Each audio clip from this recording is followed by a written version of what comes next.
What is up, you guys? Welcome back to the channel. A lot of news to go over today. Alright, the Oakland A's outfielder, Ramon Laureano, has been suspended 80 games for PED and drug use. An article from MLB.com says this: the Office of the Commissioner of Baseball announced today that Oakland Athletics outfielder Ramon Laureano has received an 80-game suspension without pay after testing positive for nandrolone, a performance-enhancing substance in violation of Major League Baseball's Joint Drug Prevention and Treatment Program. The suspension of Laureano is effective immediately. The MLBPA also issued a statement from Laureano in regards to the suspension. So this is what Ramon Laureano said on behalf of the union. He says, quote, "I would never knowingly ingest any banned substance and put the game that I've loved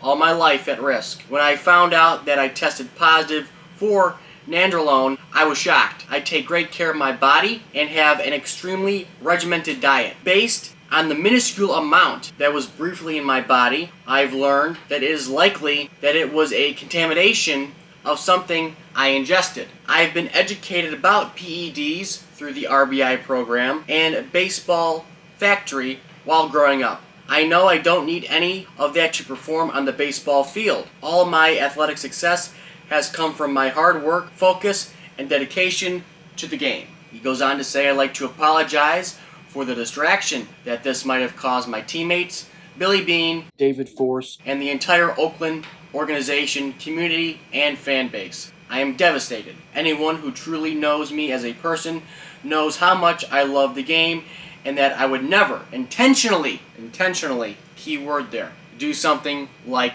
this." Now, before I go into my thoughts on Laureano, I want to go over the drug that he took, nandrolone, and kind of explain to you what it's used for. So I found this on the internet. This is from www.webmd.com. So it says nandrolone is a type of antibiotic steroid. Antibiotic steroids include testosterone and lab-grown synthetic forms of testosterone. Doctors prescribe antibiotic steroids, including nandrolone, to treat some illnesses and injuries. So it is a PED. It does help you with testosterone and muscle growth. That's just the nature of the drug. I also found where it said nandrolone is found oftentimes in German food. That's just a side note. I just thought I'd brought up. Just found that pretty interesting. But it is in some foods. Naturally. Again, me personally, I'm totally against the use of PEDs in baseball. I'm totally against 90s. Regardless of who they are, whether it's Barry Bonds, Mark McGwire, Sammy Sosa, I am totally against, players using PEDs to have a competitive advantage over their opponents. In any sport, whether it's baseball, football, hockey, soccer, anything, you name it. And yes, I know there are some questions that some Hall of Famers like Mike Piazza and others, and Pudge Rodriguez, were hinted at using steroids, but were never found guilty, and they're in the Hall of Fame, and there's, a gray line there. But, in my mind, if he tested positive for steroids, he should get suspended. However, I feel this scenario for Laureano is unique. Now, the reason why I say it's unique is because Laureano pointed out that nandrolone, he said, was used as sort of a contamination in one of the foods or drinks that he ingested. Whether it's food, drinks, I don't know, but he said it was a contamination of something that he ate or something that he ingested. He didn't knowingly take this. According to Laureano, again, this is just claims, from him. He's saying that it was a contamination. So in my mind, it's kind of like drugging somebody. That's the way I see it. Now, let's say it did happen that way. Let's say Laureano was totally oblivious to this drug called nandrolone, and he ended up taking it somewhere down the line, and then he ends up taking a drug test, and he tests positive, and he's shocked. Now, again, I don't know how long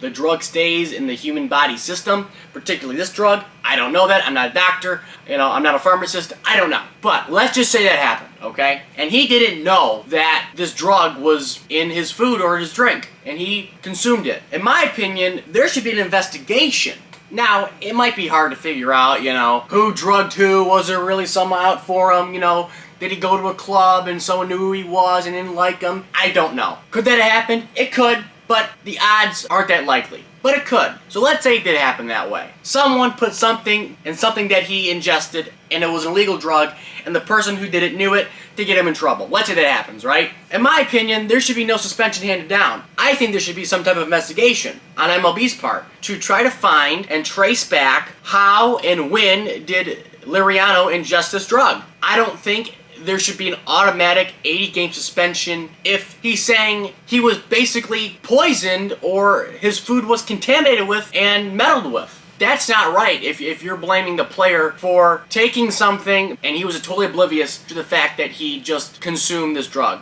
There should be no suspension handed down. There should be an investigation, no different than sexual assault. I mean, you have an investigation when a player sexually assaults somebody, you don't just convict them and suspend them. Think about it. Laureano is getting 80-game suspension without pay, effective immediately, for taking a drug that he claims he was unaware of consuming. But on the other hand, Trevor Bauer beats up a woman, allegedly, and MLB doesn't suspend him, they put him on administrative leave with pay, and this has been going on forever. So in my mind, MLB needs to take a closer look at this Laureano thing, see if he's really telling the truth when he says he was totally oblivious when it comes to consuming this drug, and have a little investigation. And if I was him, Laureano, I'd protest. I protest, and it's funny, it doesn't look like he's protesting and, appealing the suspension and still playing. I don't think that's happening. I think he's kind of taking it. Which, again, does that mean that he knows that he's guilty? That could. But to me, the fact that he says in his statement that it was a contamination of something that he ingested, whether it's by liquid or by solid, that is really interesting. And in my opinion, if he was really oblivious to taking this banned drug, there should be an investigation. He should not get suspended right away. So topic number 2 involves Trevor Bauer and the Dodgers. But first, let's go over what the Dodgers did a couple days ago. The Dodgers signed veteran Cole Hamels to a 1-year deal. It says the Dodgers have agreed to a 1-year deal with the veteran left-hander Cole Hamels. Terms of the deal were not announced, but sources told MLB.com that it is for $1 million, and Hamels would get an additional $200,000 for every start he makes. That's pretty nice. Hamels just made one start with the Braves in 2020 before left triceps tendinitis and shoulder fatigue ended his season. In 19, Hamels went 7-7 with a 3.81 ERA and 143 strikeouts across 27 starts. Part of the need for pitching depth is because of the uncertainty surrounding Clayton Kershaw's recovery from left forearm inflammation and Tony Gonsolin continuing to battle right shoulder issues. Duffy won't be ready to return until September. I think they picked him up the deadline. And even then, he could end up being used as a multi-inning reliever instead. So the Dodgers have some pitching difficulties a little bit here. Kershaw's going to be out for a little bit. Gonsolin's going to be out. And Duffy's going to be out. I think this is a good pickup for the Dodgers. I mean, the Dodgers do what the Dodgers do. They do whatever they want, honestly. So that's good for them. I like it. I mean, insurance, right? You get insurance. If Kershaw comes back and Gonsolin comes back, you can throw him in the bullpen if you wanted to. The Dodgers do what the Dodgers do. So that's good. But to me, this signing of Cole Hamels is a big telltale sign of another Dodger pitcher, Trevor Bauer. Again, they picked up Scherzer at the deadline as well, another big horse. And they pick up Hamels. They picked up Duffy. I mean, they got Kershaw still, they got Gonsolin, Buehler. I mean, they got so many starters on that team. They have so many great players overall on that roster. But the thing is, with Cole Hamels agreeing to a 1-year deal with the Dodgers, what does this mean for Bauer's future in Dodger Blue?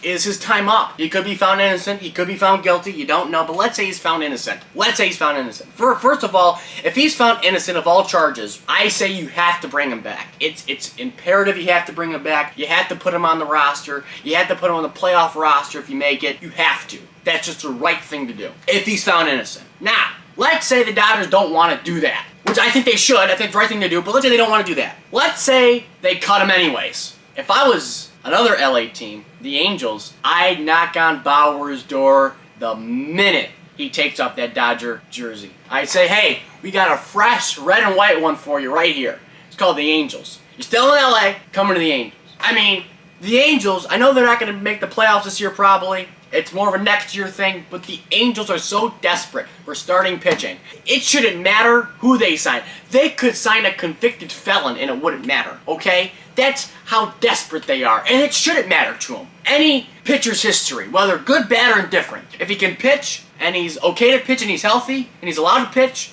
it doesn't matter. Let the guy pitch. I think Bauer is a guy for the Angels to go after if he comes back and the Dodgers say, you know, we're done with you. Pick him up. Pick him up. You need him badly. Reminds me of the Tigers picking up a guy named Ron LaFleur. He was in jail in Detroit, a local byproduct of the Detroit area, I think for robbery, if I'm not mistaken. He got signed by the Tigers back in the 70s with Billy Martin when he was managing the team right out of prison. I'm not kidding you guys. Go look it up, the Ron LaFleur story, a great movie as well, underrated baseball movie. But Angels need to pick Bauer up if he comes back and the Dodgers decide to release him. I mean, you strike while the fire's hot. Am I right? So that's all I got for today's video. Like, comment, and subscribe. Comment down below your thoughts on the future of both Laureano and Trevor Bauer. Hope you enjoyed, and I'll catch you later.